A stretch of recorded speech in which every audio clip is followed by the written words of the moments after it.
How do you completely transform a group of terrified people in just 5 sentences? Well, let's dive into this explainer of a text that is honestly a masterclass in narrative economy. John 20:19 through 23. It's widely known as the commissioning of the disciples. In a single brief paragraph, we get a brilliant demonstration of setting a scene, pivoting the emotional stakes, and then delivering a world-altering mandate. We're going to break down exactly how this passage maneuvers its characters from a state of total paralysis to ultimate empowerment. So look at where we start. We begin with a baseline of just intense, suffocating anxiety. The doors are locked, and there's absolutely no ambiguity as to why. It's out of fear of the Jews. The disciples are hiding out, totally convinced they're in imminent danger. They're entirely isolated from the outside world, and as readers, we are trapped right there in this claustrophobic environment with them, feeling the immediate heavy weight of their terror. Let's look at exactly how this plays out in Section 1, Fear Behind Locked Doors. Notice the deliberate tightening chronological markers here. It's kind of like a camera focusing. We start super broad, the first day of the week. Then we narrow down to the time of day, on the evening of that day. The sun has gone down, which adds this literal darkness to their locked door anxiety. And then boom, instantly. Without any transition like a knock or a door opening, Jesus just comes and stands among them. It's a sudden, completely impossible arrival in a locked room. And this sets up some extreme emotional whiplash for us. I mean, we literally just felt the intense fear that locked them in that room, right? Yet, just sentences later, they are glad. To bridge that massive gap between absolute terror and complete joy, a huge intervention has to occur. So how does he engineer that incredible shift? That brings us to Section 2, the first piece.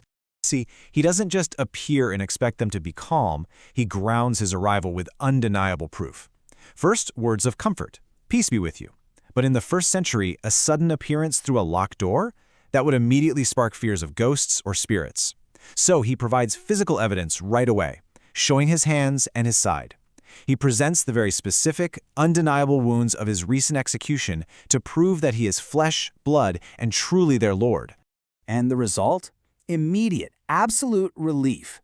The physical proof totally works.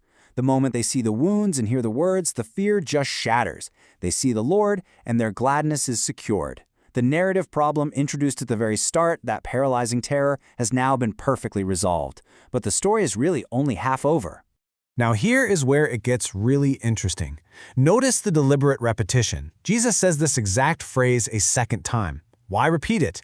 Well, because the first piece was just to calm their terrified hearts. This second piece marks a major pivot. It's a foundation for what's to come, as if he's saying, okay, now that you're calm and you know it's me, pay close attention. I have a job for you. With that foundation set, we move right into Section 3, the Commission and Spirit. We're looking at a direct, unbroken line of succession here, from the Father to Jesus, and now extending directly to the disciples themselves. It is a stunning comparison. Jesus equates his own monumental mission, being sent by the Father, with the mission he's now handing to them. Even so I am sending you. He is officially delegating his work. Those cowering men from the beginning of the passage, they're now being sent out as direct emissaries. And just like his earlier actions were highly tactile, his method of equipping them is deeply, deeply physical too. He breathed on them. It's an incredibly intimate action. It directly echoes that ancient Genesis story where God breathes life into the first human. Here, he's breathing spiritual life and power into his newly commissioned messengers. It's a very direct physical mechanism for what is a profoundly spiritual transfer. This spoken command goes hand in hand with that physical breath. He breathes and he commands, receive the Holy Spirit. This is the essential provision. You literally cannot be sent out on a mission equated to the mission of Jesus without the necessary tools. And here, the ultimate tool provided is the Holy Spirit itself, delivered right there through breath and word. Which leads us to the culmination of this passage in Section 4, the authority to forgive. This outlines the terrifyingly binary nature of the power they've just been granted. It is a simple, stark cause and effect structure laid out so clearly. If you forgive the sins of any, they are forgiven them. Full stop. But equally as potent is the converse. If you withhold forgiveness from any, it is withheld. There's absolutely no gray area here.